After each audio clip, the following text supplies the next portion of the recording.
Russia और Ukraine के बीच 24 फरवरी 2022 को युद्ध शुरू हुआ, लेकिन बहुत से लोगों को इस युद्ध का कारण नहीं पता है। इसे पूरे युद्ध का कारण और जवाब इतिहास में छुपा है। क्या आप लोगों को ये पता है कि एक ऐसा समय था जब यूक्रेन यानी कीव मॉस्को यानी रशिया से ज़्यादा ताकतवर था, और एक ऐसा भी समय था जब यूक्रेन और अमेरिका दुश्मन थे। आज ये पूरी कहानी मैं आपको बताऊंगा कि आखिर क्यों व्लादिमीर पुतिन यूक्रेन पर गुस्सा है।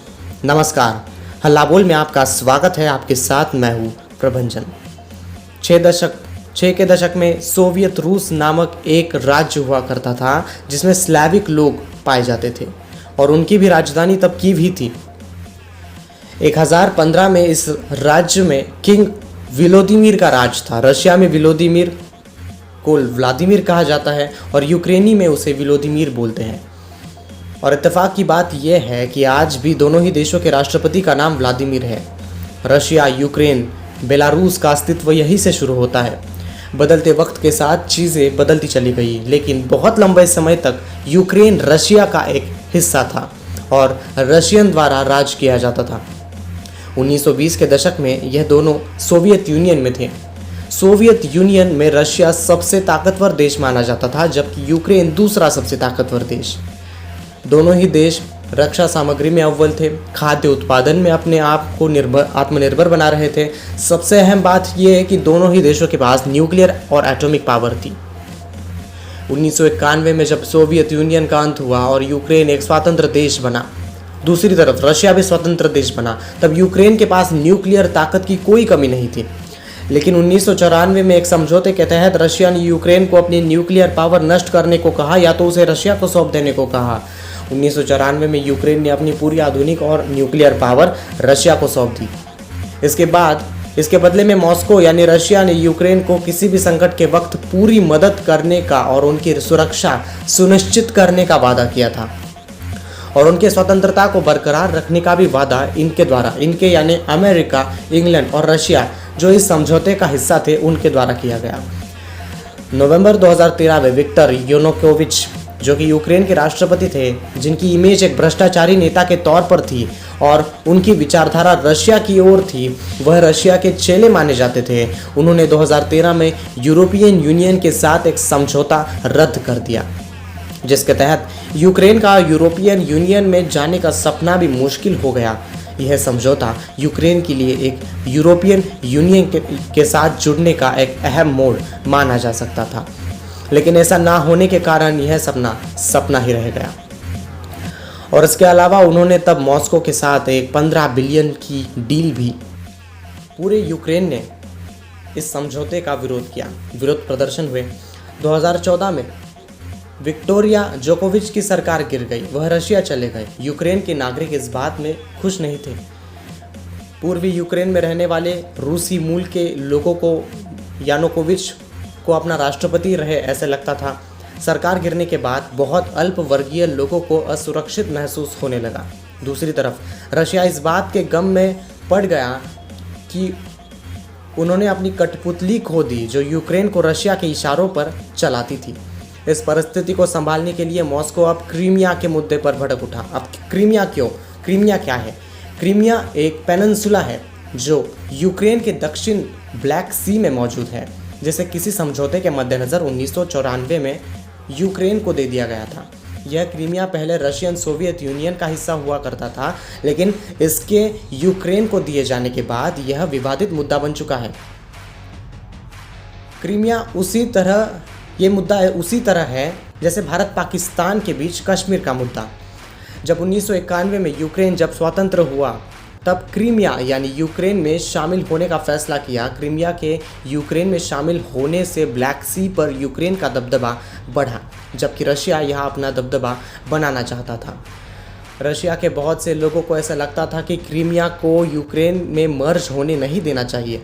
2014 में विक्टर यानुकोविच की सरकार गिर गई, तब रशिया के नागरिकों ने क्रीमिया के तमाम बिल्डिंग्स को सील कर दिया और बहुत जल्द पूरे पेनिनसुला पर ब्लैक सी को अपने कब्जे में ले लिया।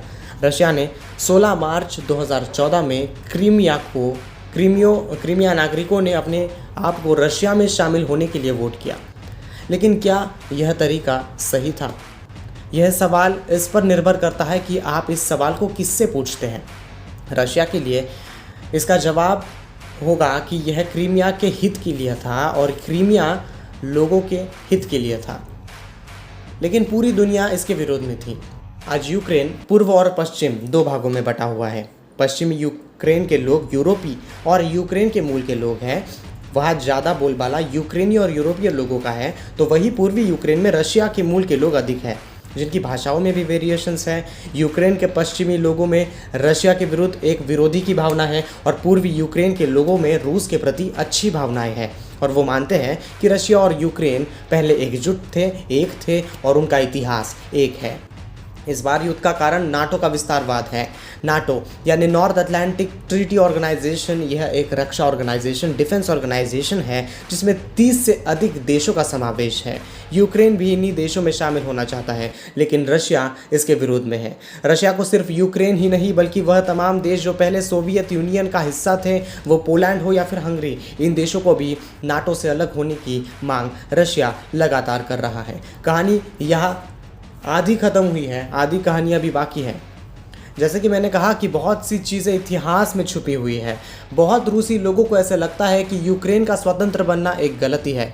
यह बात यहीं से शुरू होती है कि रशिया का कहना है कि हर 6 में से एक यूक्रेनी नागरिक रशियन भाषा बोलता है और हर 3 में से एक यूक्रेनी नागरिक रशिया के मूल का है, और दोनों देशों का इतिहास एक है, इतिहास से जुड़े हैं, लेकिन वर्तमान को इतिहास से जोड़कर यूक्रेन को रशिया का हिस्सा मानना गलत है। यह रशिया द्वारा जो हमेशा किया जाता है कि यूक्रेन क्योंकि इतिहास से जुड़ा है इसलिए आज भी यूक्रेन की स्वतंत्रता गलत है, यह बयानबाजी रशिया के द्वारा गलत है। यह तो फिर ऐसा हुआ कि आज भी अंग्रेज़ भारत को साउथ अफ्रीका और भारत को इंग्लैंड का हिस्सा बताए या स्पेन को, फिलीपींस को अपना हिस्सा बताए।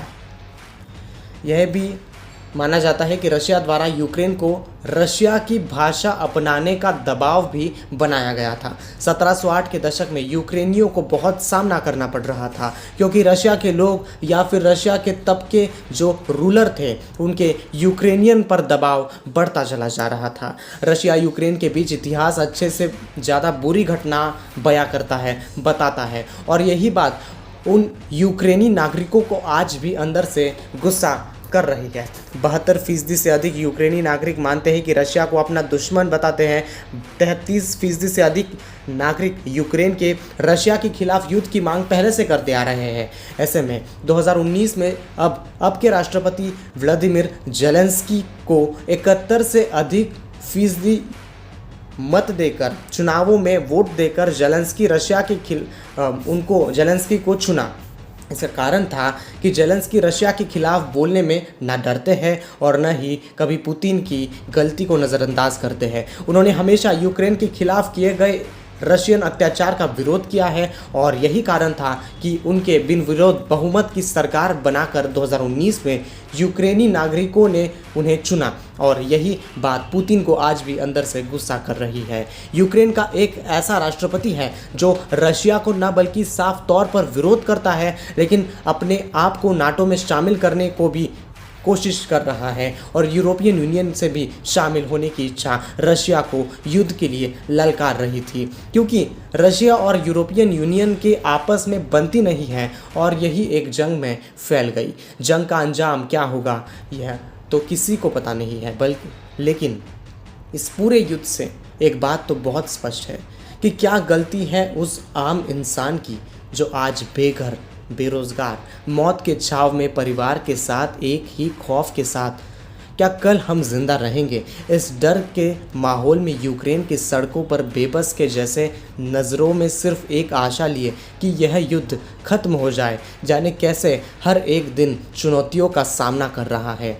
इतिहास से शुरू हुई इस जंग का अंजाम वर्तमान के आम नागरिकों को झेलना पड़ रहा है, तो पड़ ही रहा है, लेकिन नेताओं के मनभेद का वो गुस्सा आज असर निर्दोषों को कर रहा है, निर्दोषों को झेलना पड़ रहा है। असल में दोनों देशों के बीच शांति चाहते हैं ये लोग, उनका कोई संबंध भी नहीं है इस आती घटना से, आपातकाल से।